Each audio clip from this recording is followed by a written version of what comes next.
G ka na bang magutom? Wow! Panalo ito! Ang aking niluto! Yummy! Paano ko ba ito niluto?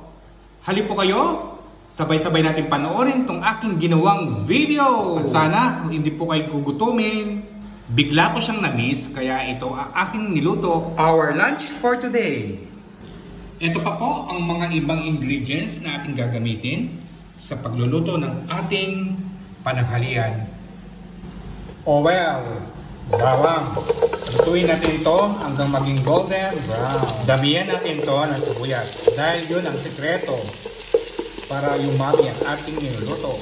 Ating itong takpan. Pinakulo ko muna itong ating ground beef. Ilagay na natin ang ating pangkahog.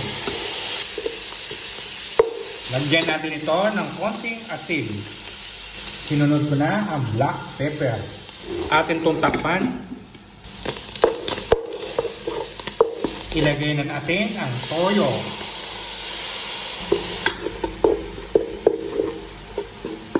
Lagyan natin ito ng sabaw. Tinikman ko na ito, ay okay ang kanyang lasa. Kukuha tayo dito ng kalahati at i-separate natin lutuin yung Mickey. Dito natin lulutuin yung Mickey at lalagyan ko pa ng konting sabaw. Dito naman yung gulay. At lalagyan ko pa ng konting sabaw. Naka-low fire ako Mahina lang yung apoy ko Unahin natin itong repolyo. Tapos susunod ko itong carrots. Pinakalas itong green pepper. Lutuin natin ito for about 2 to 3 minutes lang. At lalakasan ko na yung apoy. Tapos lalagyan na natin dito yung Mickey.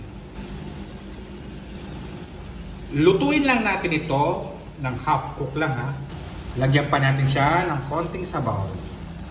Kapag nausok siya ng ganyan, hudyat ito na naluluto ng ating gulay. Half cook na nga yung gulay. Hindi ko na maipapakita dito kung paano ko ito inahalo-halo Mahirap po ang mag-video. Dito sa ating Mickey ay okay naman. Malapit na siyang mag-half cook. Pinatay ko muna yung aking apoy dito sa gulay. Hinihintay ko na lang yung Mickey. Lipat lang natin ng ganito. Naka-low fire po ako Paghahalo-haluan ko lang siya. Ayan po, luto na ang ating pansit. Sakto ang kanyang lasa at timpla. Ready na po itong i-serve para hindi lalamog yung ating canton. Kaya sineparate ko siyang niluto. Kung gusto pa ninyong lalong umami itong ating pansit, lagyan po ninyo siya ng scrambled egg. Parang Thailand mixed canton na siya nun. Diba? Ang dali lang lutuin at very healthy pa. Nagluto po ako ng mixed pansit canton. Saluhan po ninyo akong kumain. Sana po nasiyan po kayo sa aking ginawang video.